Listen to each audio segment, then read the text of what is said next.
Okay, welcome. This movie is an overview of velocity modeling within the DecisionSpace Geoscience package. And to get started, I just want to give you an overview of what velocity modeling actually is. And it's essentially the tool is designed to quickly build geologically constrained velocity models for the purpose of time depth conversion or for seismic imaging.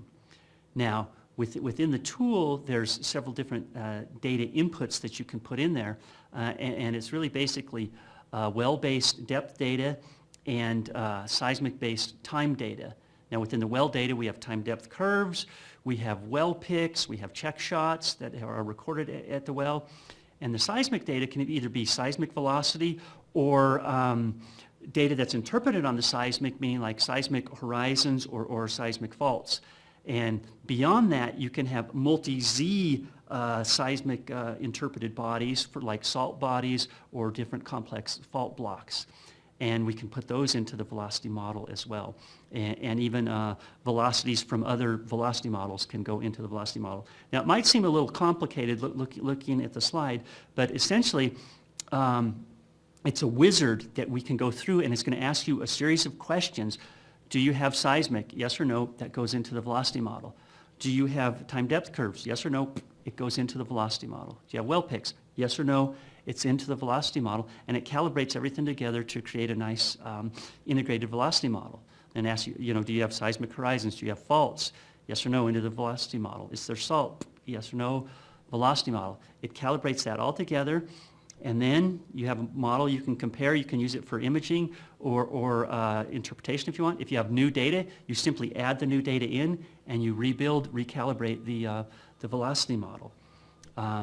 If you have, in the seismic processing world, you can do different imaging and seismic velocity analysis tools for migration velocity analysis, and you can loop through there if you want.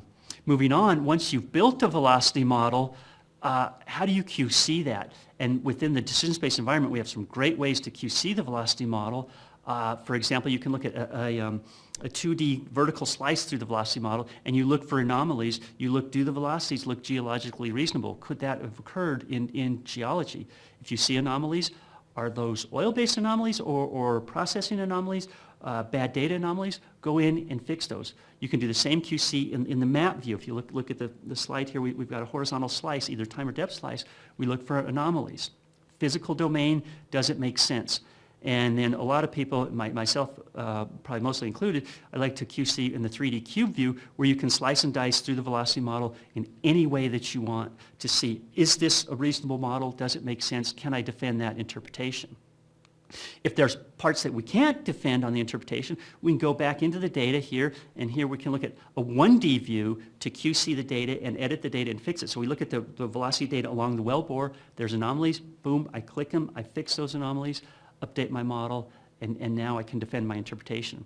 If I'm an accountant type, I can look at the data in sort of a spreadsheet form. I can look at the well picks. I can look at the time depth curves in the spreadsheet thing, see what the velocities look like. Are those reasonable velocities for the formations that I'm in? If not, edit the data, fix it, rebuild my model, boom, I'm there. And if I'm an engineer type, I can QC the data in sort of a cross-plot form.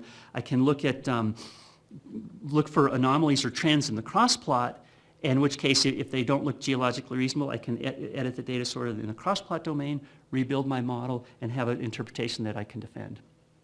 Finally, I have an example here, a complex layered model showing that each layer within the velocity model represents different sets of geology. So the top layer might be water, in which case maybe a constant velocity. The next layer might be velocities analytically increasing with depth, in which case I can just do an analytic function. Another layer I might combine seismic velocity with well-timed depth curves and calibrate those together.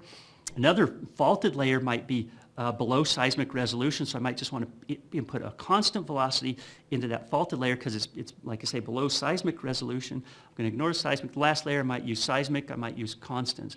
Again, we can calibrate all of these velocity inputs into the same velocity model to get the most reasonable geologic velocity model.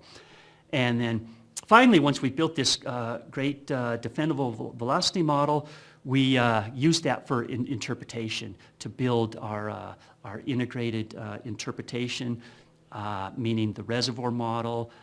We use that for domain conversion. We use the velocity model for seismic inversion, pore pressure prediction for safety. One of the things I like is the AVO analysis, 4D analysis, fracture analysis in the shale workflow. So very powerful tool within DecisionSpace velocity modeling, and I hope you enjoy velocity modeling, sort of where time meets depth. Thank you.